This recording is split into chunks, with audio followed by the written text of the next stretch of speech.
Halo Binusian, berjumpa lagi bersama saya Listiayu Saraswati. Dalam video kali ini kita akan membahas tentang komunikasi bisnis atau komunikasi dalam konteks organisasi.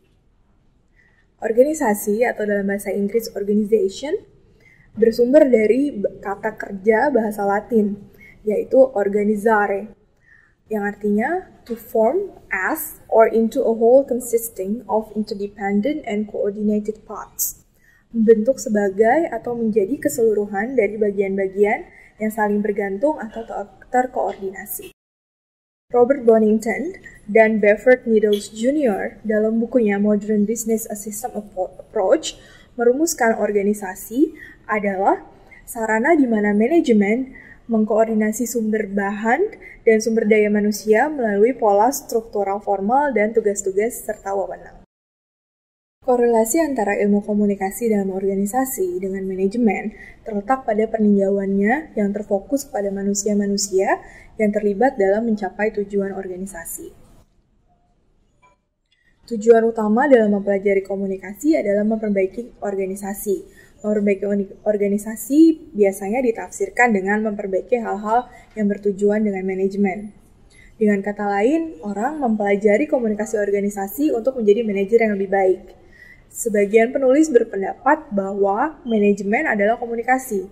Seringkali teori tradisional dan petunjuk mengenai organisasi dan komunikasi ditulis dari suatu perspektif manajerial dan sangat menekankan suatu pandangan yang objektif. Karenanya, saya memandang studi komunikasi organisasi sebagai landasan yang kuat untuk mencapai tujuan organisasi dan juga menjadi manajer yang lebih baik tentunya. Pengembangan sumber daya manusia, dan komunikasi perusahaan, serta tugas-tugas lain yang berorientasi pada manusia dalam organisasi. Komunikasi organisasi dapat didefinisikan sebagai penafsiran, pesan, atau makna tertentu di antara unit-unit organisasi. Perhatikan gambar berikut agar Anda dapat memiliki konsep lebih jauh tentang sistem komunikasi organisasi. Gambar berikut melukiskan konsep suatu sistem komunikasi organisasi. Garis-garis yang putus-putus melukiskan gagasan bahwa hubungan-hubungan ditentukan secara alami. Hubungan-hubungan itu juga menunjukkan bahwa struktur suatu organisasi bisa bersifat luas dan mungkin berubah sebagai respon terhadap kekuatan-kekuatan lingkungan yang internal dan eksternal. Komunikasi organisasi dapat terjadi kapanpun, karena satu orang dalam satu organisasi pasti pernah melakukan proses komunikasi. Karena fokus dari proses komunikasi tersebut adalah anggota-anggota dalam suatu organisasi. Analisis komunikasi organisasi menyangkut penelaahan atas banyak transaksi yang terjadi secara simultan. Proses komunikasi organisasi dibagi menjadi dua jenis komunikasi. Yang pertama, komunikasi internal, dan yang kedua, komunikasi eksternal. Komunikasi internal adalah komunikasi yang berjalan atau berlangsung di antara anggota organisasi. Komunikasi internal dibagi menjadi 3 dimensi.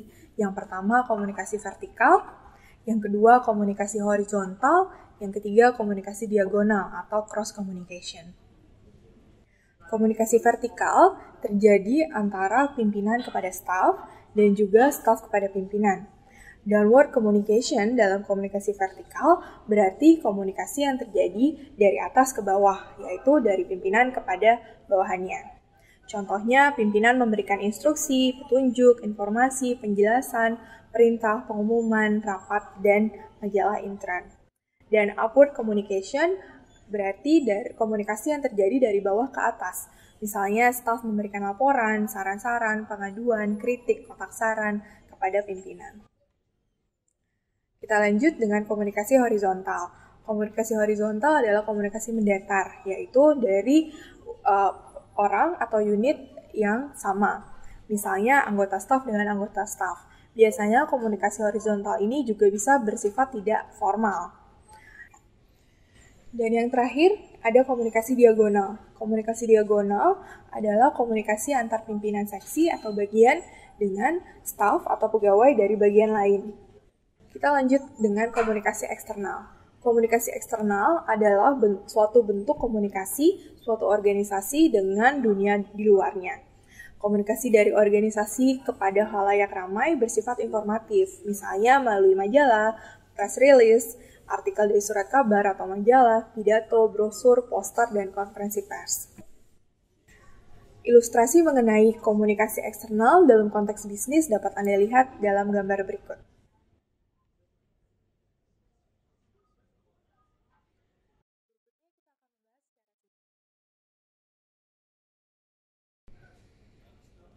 Selanjutnya kita akan membahas tentang etika komunikasi bisnis.